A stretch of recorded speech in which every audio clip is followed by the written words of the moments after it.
Good morning, everybody. Good morning. Happy first 100 days. Before we begin, I want to acknowledge that the bipartisan Take It Down Act passed the House last night. This important legislation was championed and guided through Congress by our wonderful First Lady, Melania Trump, including through her direct advocacy on behalf of survivors during her passage efforts. The Take It Down Act criminalizes the publication of non-consensual intimate imagery and requires social media and similar websites to remove such content within 48 hours of notice from a victim. The First Lady thanks all those who voted in favor of this important legislation, and the President looks forward to signing it when it arrives on his desk. Today officially marks 100 days of promises made and promises kept by President Trump. This has truly been the most historic start to a presidency in American history. After building the greatest economy in the world in his first term as president, President Trump is in the process of doing that all over again. The American people trust in President Trump. Since his first day in office, President Trump has focused on defeating the Biden inflation crisis, bringing down the cost of living, and making the United States the best place in the world to do business, invest, create jobs, and innovate. And President Trump's efforts are working. 345,000 jobs have already been added since the start of President Trump's term. Last month's jobs report saw nearly 100,000 more jobs than economists predicted, and it was the fourth highest month for private payroll growth in the past 2 years. 9,000 manufacturing jobs have been added to the economy already. This is a sharp contrast to the 6,000 manufacturing jobs that were lost each month in the final 2 years of the Biden administration. The U.S. employment rate remains at historic lows. And thanks to President Trump, Americans are seeing price relief for the first time in years. The last inflation report showed the first consumer price decline since the COVID pandemic, a decrease in energy prices, and real average hourly wage growth. President Trump is delivering on his promises to lower costs for American families and businesses. Prices across the board for everyday goods have seen declines since this president was inaugurated. From airfare to used motor vehicles to prescription drugs, prices are dropping. In fact, last month's drop in the price of prescription drugs was the largest ever recorded. And after Joe Biden botched the response to the bird flu, President Trump and Secretary Rawlings' aggressive plan have brought down wholesale egg prices more than 50% from Inauguration Day. President Trump ended Joe Biden's reckless war on American energy and fossil fuels and has restored American energy dominance. And Secretary Wright, Secretary Doug Burgum are working hard on that effort every single day. Oil and gas prices are now way down because of this bold approach. Gasoline prices down 7%. Energy prices are also down as well. The Department of Interior just announced a new offshore drilling policy that will boost oil production in the Gulf of America by 100,000 barrels per day. On the deregulation front, President Trump is committed to cutting senseless red tape, especially for America's small business owners who are the backbone of our economy. We know cutting regulation leads to lower costs and higher growth. The mass deregulation effort by this administration will help usher in the golden age of America, which is underway. Immediately upon taking office, President Trump blocked all of the unfinalized Biden-era rules, saving Americans more than $100 billion, or $2,100 per family of four over the next decade. And the president also launched a bold multi-agency effort to roll back existing federal regulations that drive up the cost of living on hardworking families. This effort is projected to yield significant cost savings in the coming months, including the EPA's rollback of tailpipe emission rules for light-duty and medium-duty vehicles and the Department of Transportation's latest corporate average fuel economy standards. These two efforts alone yield $755 billion in total savings, or more than $8,800 per family of four over the next decade. In total, the combined savings from all of these actions equal just over $935 billion, or nearly $11,000 in real savings per family of four per the coming decade. The press is not talking nearly enough about the positive impact of President Trump's deregulation campaign. And investments from the biggest companies and countries in the world are pouring in under this president.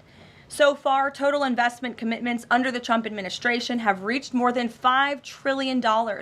including $500 billion from Apple in U.S.-based manufacturing and training, $500 billion from NVIDIA in AI infrastructure, $100 billion from TSMC and U.S.-based chips manufacturing, and the $500 billion private investment by OpenAI, Oracle, and SoftBank in AI infrastructure as well.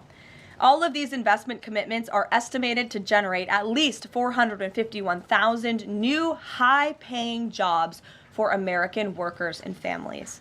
At this point, President Trump has secured more investments in the United States of America in 100 days than Joe Biden did in 4 years. President Trump is America's businessman in chief, and that's why these trillions of dollars in investments are flooding to our country. The business community is bullish on America because President Trump is back in charge. Tomorrow, the president will host CEOs and leaders from several companies that have made these investments to tout their historic commitments to our country and encourage others to follow suit. Under President Trump, there has never been a better time to invest in America. And the president finally said enough is enough and refused to allow America and our workers to be ripped off any longer on trade. President Trump implemented powerful tariffs to end the era of economic surrender and to rebalance America's trading agreements. More than 100 countries have already come to the table looking to offer more favorable terms for America and our people. There has never been a president who has created his own leverage like this president, and we are just getting started. Republicans in Congress are getting very close to passing President Trump's one big, beautiful bill, which will include the largest tax cuts in American history, strong border security measures, major military advancements, dramatic deregulation, and common sense spending reforms. As President Trump has said before, the best is yet to come. For more on President Trump's economic successes so far and the plans ahead, I want to pass it off to our incredible Treasury Secretary, Scott Bessent, who is here today, and we will open it up to questions. In our new media seat, we have Brendan Peterson, the financial services reporter for Punchbowl News. Punchbowl News covers power, people, and politics based in Washington, D.C., laser focus on Capitol Hill, the politics of legislating, founded in 2021, and it is the first newsletter that Capitol Hill and the White House reads every morning in the middle of the day and throughout the evening. Thanks for being here with us, and we'll start with you today. Thanks so much for being here. I have a question for Secretary Bessent. On tariffs, the president said over the weekend that we are hoping that maybe tariff revenues could replace income tax. But we also keep hearing about the deals that the administration is pursuing. So my question is, what is the White House's ultimate objective here? Do you want to have long-term tariff revenue or deals that might reduce those tariffs? I think it's a combination of both. So we're going to take in long-term tariff revenue. We put a process in place. We have 18 important trading relationships. We will be speaking to all of those partners, or at least 17 of them, over the next few weeks. Many of them have already come to Washington. What President Trump is referring to is the ability for tariff revenue to give income tax relief. And I think there's a very good chance that we will see this in the upcoming tax bill. The president campaigned on no tax on tips, no tax on Social Security, no tax on overtime, and the restoring interest deductibility for autos, for American-made autos. So tariff income could be used for tax relief on all of those immediately. So you think that there is a role for significant tariff revenue in U.S. fiscal policy? I think that it is something that got put away a long time ago, and I think that tariffs will bring back American manufacturing and generate substantial revenues. On manufacturing, we've seen some pretty grisly surveys this month from the Philly Fed, which saw the biggest drop since May of 2020, and the Dallas Fed, similar plunging outlook, poor shipping orders. What are American manufacturers not understanding about your push for onshoring in the U.S.? Well, I think I was in the investment business 35 years, and I learned to ignore the survey data and look at the actual data, and the actual data has been quite good. The job data is good. Americans keep spending, and as Caroline said, we have these incredible commitments to bring manufacturing back on shore with record investment by domestic corporations and foreigners who want to come into the U.S. Thank you so much, Caroline. Thank you, Mr. Secretary. The Chinese continue to say that the U.S. and China are not engaged in any consultation or negotiation on tariffs. You recently said you've talked to your counterpart, but more about, quote, traditional things like financial stability. So can you clarify, is the administration talking to Beijing specifically about tariffs or not? Well, we're not going to talk about who's talking to whom, but I think that over time we will see that the Chinese tariffs are unsustainable for China. I've seen some very large numbers over the past few days that show if these numbers stay on, Chinese could lose 10 million jobs very quickly, and even if there is a drop in the tariffs, that they could lose 5 million jobs. So remember that we are the deficit country. They sell almost 5 times more goods to us than we sell to them. So the onus will be on them to take off these tariffs. They're unsustainable for them. And they are saying you guys are not talking about it. So is that true? Look, they have a different form of government. They're playing to a different audience. So I'm not going to get into the nitty-gritty again of who's talking to whom. But as I said, I believe for the Chinese, these tariffs are unsustainable. And very quickly, 2 days ago, you said you didn't know if President Trump had spoken to Xi Jinping. Do you know now? Again, I would say Caroline and I have a lot of jobs around the White House. Running the switchboard isn't one of them. Bloomberg, go ahead. Secretary Bessent, thank you so much for being here this morning. You've talked about the importance of giving investors certainty when it comes to the market, yet the Trump administration is continuing to negotiate several complex trade deals in a very sort of compressed time frame. When do you expect you'll be able to give the market some certainty around those deals? Do you have a deadline? Is it the 90-day pause? What are we looking at here? Good question. And I think one thing that has been a little disconcerting for the markets is, President Trump creates what I would call strategic uncertainty in the negotiations. So he is more concerned about getting the best possible trade deals for the American people. We had 4 years of bad deals for decades of unfair trading, and we are going to unwind those and make them fair. What we are doing is we've created a process. I think the aperture of uncertainty will be narrowing, and as we start moving forward announcing deals, then there will be certainty. But certainty is not necessarily a good thing in negotiating. Mr. Secretary, last night there were reports on the administration sort of walking back a little bit on the auto tariffs. Can you sort of just elaborate on that decision there and what we can expect going forward, and why sort of the shift in those auto tariffs? Well, President Trump has had meetings with both domestic and foreign auto producers, and he's committed to bringing back auto production to the U.S. So we want to give the automakers a path to do that quickly, efficiently, and create as many jobs as possible. Jasmine. Thank you so much, Caroline. Thank you, Secretary. Back on China, does the administration anticipate supply chain shocks or supply shocks coming now that cargo shipments from China are significantly down? And if so, are there plans in the process of how to address that? I wouldn't think that we would have supply chain shocks, and I think retailers have managed their inventory in front of this. I speak to dozens of companies, sometimes daily, but definitely weekly, and they know that President Trump is committed to fair trade and have planned accordingly. And then second question, can you outline the timeline for when you think some of these deals, particularly with your Asian countries like India, Japan, South Korea, you may have an announcement? I'm glad you brought up our Asian trading partners and allies. They have been the most forthcoming in terms of doing the deals. As I mentioned, Vice President Vance was in India last week. I think that he and Modi made some very good progress, so I could see some announcements on India.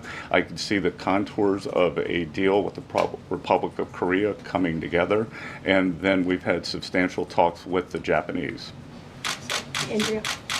Secretary Bessent, just continuing on the path of the sort of like progress.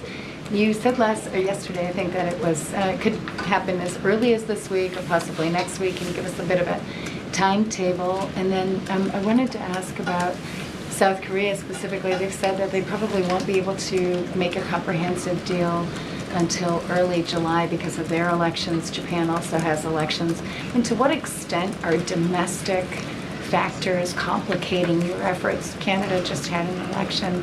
You know, are you seeing that you might have to think about delaying the 90 days? Well, I would actually take the opposite tack, that I think from our talks that these governments actually want to have the framework of a trade deal done before they go into elections to show that they have successfully negotiated with the United States. So we are finding that they are actually much more keen to come to the table, get this done, and then go home and campaign on it. Sean? I'm sorry, did you have a comment on whether something could happen this week or next week? For a deal. So, you said yesterday. Again, I think that we are very close on India. And in India, just a little inside baseball, India, in a funny way, is easier to negotiate with than many other countries because they have very high tariffs and lots of tariffs. So it's much easier to confront the direct tariffs when as we go through these unfair trade deals that have been put in over decades, that the non-tariff trade barriers can be much more insidious and also harder to detect. So a country like India, which has the posted and ready tariffs, it's much easier to negotiate with them. So I think the India negotiations are moving well. Sean, go ahead. Hi, Mr. Secretary. So it was reported this morning that Amazon will soon display a little number next to the price of each product that shows how much the Trump tariffs are adding to the cost of each product. So isn't that a perfect crystal clear demonstration that it's the American consumer and not China who is going to have to pay for these policies? I will take this since I just got off the phone with the president about Amazon's announcement. This is a hostile and political act by Amazon. Why didn't Amazon do this when the Biden administration hiked inflation to the highest level in 40 years? And I would also add that it's not a surprise because, as Reuters recently wrote, Amazon has partnered with a Chinese propaganda arm. So this is another reason why Americans should buy American. It's another reason why we are onshoring critical supply chains here at home to shore up our own critical supply chain and boost our own manufacturing here. Is Jeff Bezos still a Trump supporter? Look, I will not speak to the president's relationships with Jeff Bezos, but I will tell you that this is certainly a hostile and political action by Amazon. And Secretary, if you have anything to add. Yeah, I would also add that the bringing down the terrible Biden inflation has been a priority for the first 100 days of the Trump administration, and President Trump has done a great job of leading that since January 20th. Interest rates, mortgage rates are down, gasoline and energy prices are down. We're expecting the further decreases. And as Caroline said, the big tax on consumers that goes unnoticed is deregulation or regulation, and we are deregulating and bringing that down. So, from a household income point of view, we would expect real purchasing increases. We've seen them over the first 100 days, and we would expect that to accelerate. We are doing peace deals, trade deals, tax deals, and deregulating. And the deregulation is a longer lead time, but I think by the third and fourth quarters, that's really going to kick in. Kelly, go ahead. Thank you, Caroline. A question for you and Secretary Bessent. We talk a lot about volatility and uncertainty in the marketplace, and the president has stated all along that he's more concerned about mainstream America, the American worker. You just talked about deregulation and this entire fair trade and reciprocals. What is your message to the American people in terms of letting them get through this disturbance and the outcome being greater and a greater good for the American worker, the American people, the American families? I would say trust in President Trump. There's a reason he was reelected to this office. It's because of the historic success of his economic formula in the first term, and as I laid out at the beginning of the briefing and the Secretary has talked about and the President talks about every day, there's a proven formula that works. Massive deregulation, energy independence, and tax cuts, which are coming. And the Secretary is working very hard on that with our counterparts on Capitol Hill. If you want to talk about that, that's a huge deal to put more money back into the pockets of hardworking Americans. As for the fair trade deals the President is trying to negotiate, he's not just righting the wrong of the mess that he inherited from the past 4 years of the Biden administration. This is a mess that has been created for the past 4 decades that has sold out the middle class, that has moved jobs overseas. You think about our heartland, middle America, what towns used to look like, what they look like today. President Trump wants to restore the golden age, and it's a process to do that. And that process is underway, but he's put together a fantastic trade team. Secretary Bessent, Secretary Lutnick, Jamieson Greer, all working incredibly hard on this effort 24/7. But tax cuts are coming, and that's key. And Mr. Secretary, why don't you talk a little bit about that? Yeah, so it's really a three-legged stool in the economic policy. It's trade, it's tax, and it's deregulation. So we are in the midst of addressing, as Caroline said, these long-term trade imbalances. The tax bill is going much better than I would have thought when I took office on January 28th, and that's through President Trump's leadership. That Speaker Johnson, Leader Thune are united. Speaker Johnson, we had a very good meeting yesterday with somebody called the Big Six, NEC Director Kevin Hassett, myself, Speaker Johnson, Leader Thune, Committee Chairman Jason Smith, and Senator Crapo. And the tax bill is moving forward. It is going to give permanence to the 2017 Tax Cuts and Job Act, which will, back to the question on certainty, it will give American business certainty, it will give American people certainty, and then President Trump is also adding the things for working Americans that is talked about earlier: no tax on tips, no tax on overtime, no tax on Social Security, making auto payments deductible. So that will substantially address the affordability crisis. And the other thing that I would note, and back to data, is that the Vanguard, one of the largest money management firms in America, said that over the past 100 days, 97% of Americans haven't done a trade. And in fact, individual investors have held tight while institutional investors have panicked. So individual investors trust, investors trust President Trump. Megan, in the back. Thank you both. Can you detail for us exactly what we should expect as far as relief on the auto tariffs front? And then further, Mr. Secretary, should we expect other industries to also get relief the way we've now seen for auto and tech as well?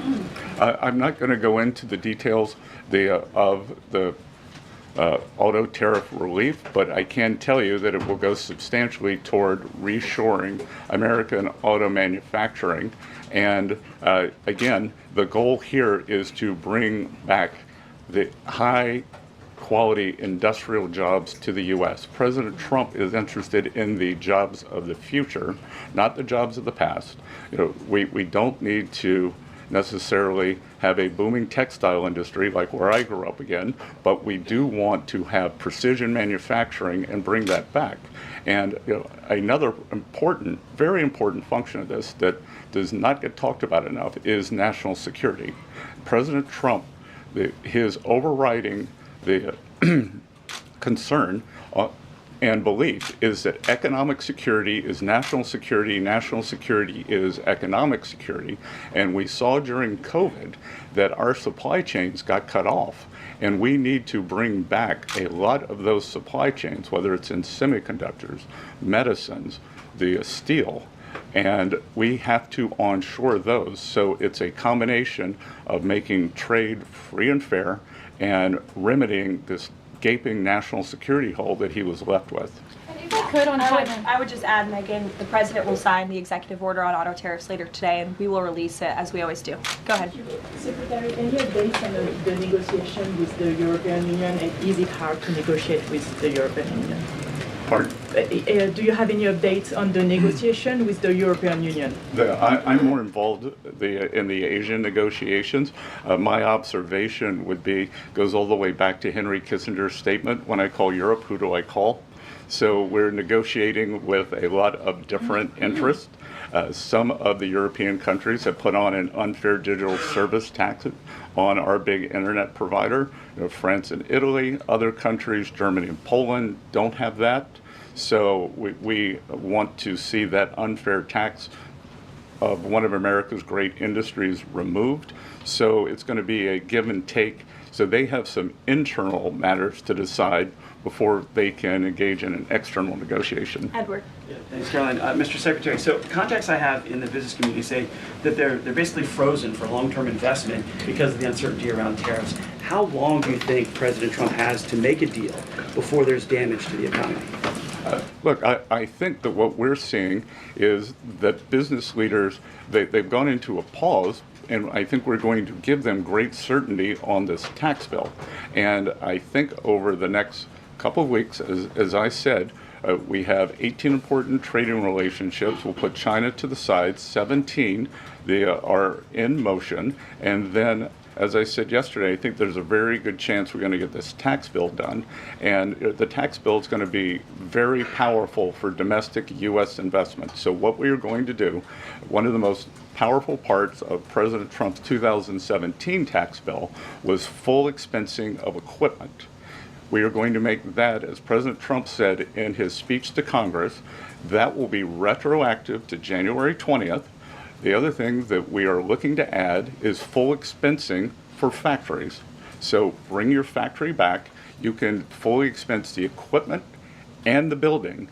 We will couple that with deregulation, cheap energy, and regulatory certainty, and that will continue to make the U.S. the greatest destination for domestic and foreign investment. And the president, well, if I can follow, just the president said that world leaders would like to meet with him in Rome, in Vatican City, about trade. Other than President Zelensky, who did the president meet with, and about trade, and when could we get some of those deals? The president met with President Zelensky, as you know, which we talked about, and the president continues to be engaged with his fellow leaders around the world in the European Union. You've seen many of them visit the White House. I want to harp on, in closing, the point the Secretary just made. On the campaign trail, the president promised the American public that he was going to make America the best country in the world to do business again. The lowest taxes, lowest regulation, lowest energy costs of anywhere in the world. And if you do business in the United States, you won't pay a tariff, you won't pay a price. That's not just good for companies around the world, but it's good for the American worker. That's what this team is focused so hard on every day. We have work to do. The golden age of America is underway. But as I pointed out in the beginning, there's a lot of reason for the American consumer, the American CEO, the American small business owner to be confident and optimistic about this president and where we're headed. So you will hear more from the president himself later this evening. He is traveling to Michigan, as you all know. He'll make a stop at the Air Force Base with Governor Whitmer, and then we will head to a rally tonight where you'll hear more from him directly. So we'll see you in Michigan. Thank you, guys. Thank you, Caroline.